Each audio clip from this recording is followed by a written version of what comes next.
Success isn't random. It follows a code.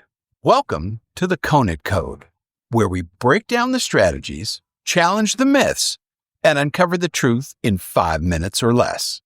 Now, let's crack the code. There's a new medical condition out there? No, you're not going to find this in the DSM. That's the Diagnostic and Statistical Manual of Mental Disorders, the big book that doctors use to label everything from a quirky anxiety to restless leg syndrome. So no, you're not going to find it there. Not yet, but it should be. It's called Artificially Induced Contrarian Disorder, AICD, and it's serious. It's the world's first sickness spread entirely through Wi-Fi and mobile phones. Here's how it works. You post something online. It could be business, sports, politics, doesn't matter. And here comes the troll. Only this isn't your average basement philosopher. Oh, no. This one copies your post, pastes it in the ChatGPT or some other AI, and types, "Debate this. Make me look smart." Seconds later, out pops a perfectly polished rebuttal. Neat stats, percentages, analogies, even a sprinkle of history. Suddenly, you're not debating a person. You're debating Microsoft Word with an attitude problem. So who are these people? Well, let's be honest. They're not the thinkers. They're recyclers. They don't build ideas. They lease them. Short-term rental. No down payment. It's like watching a guy in the stands yell coaching tips at a kid's basketball game. Loud, arrogant, couldn't even make his own high school JV team. But there he is, Rick Pitino. And don't get me started on these idiots. I'll save that rant for another episode. Why are they like this? Well, it's simple. Debate takes effort, reading, thinking, and maybe even a little humility. And effort is expensive. So instead, they outsource their ego to an algorithm. It's the intellectual version of hiring a stunt double to run a marathon for you, or paying someone else to do push-ups while you sit at the snack bar. And here's the scary part. It's only going to get worse. Right now, they're just copying and pasting your post into ChatGPT. Soon, they'll unleash little clone bots that crawl social media day and night, scanning every thread, spitting out arguments on their behalf. You won't be fighting one troll. You'll be fighting a digital troll army 24/7.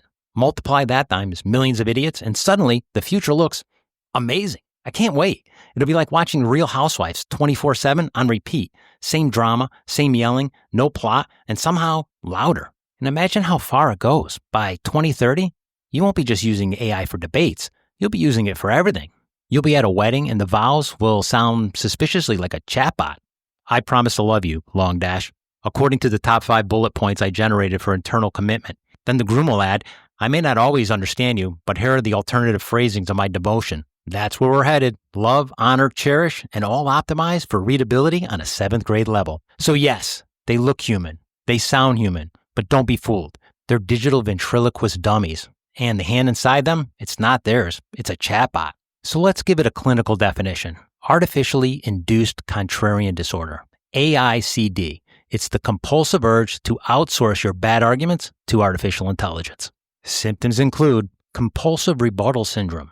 If you say the sky is blue, they reply, technically it's light refractions through the nitrogen molecules. Copy-paste dependency. Their fingers twitch if they can't Control-C or Control-V your words into a chatbot. Wikipedia warrior syndrome. Monday, they're an economist. Tuesday, a physicist. Wednesday, a dog groomer. Same fake authority, different moral brain. And my favorite symptom? Chronic hedging. Their big comeback is always, well, time will tell, which means, I don't know what I'm talking about, but the chatbot said it, so I win. Now, here's why it should be a real disorder. Because you can't beat them, ever. You poke a hole in their argument, they reload. You point out the facts don't match reality, they resubmit. It's endless. They've turned debate into a vending machine. You push a button, and another lukewarm argument clunks out at their feet. And the scary part, they think they're winning. They actually believe they're smarter because they've outsourced their thinking to software. Imagine arguing with the vacuum cleaner that brags how much dirt it could hold. That's exactly what this is. Let's be clear. This isn't intelligence. It's parroting. They repeat phrases they don't grasp, acting like geniuses, while the machine gushes out information they couldn't produce in a lifetime, even with Google. And you're the poor soul standing there trying to reason with the vacuum cleaner. By the way, you don't beat the vacuum cleaner by sucking louder. You win by pulling the plug. So here's the lesson.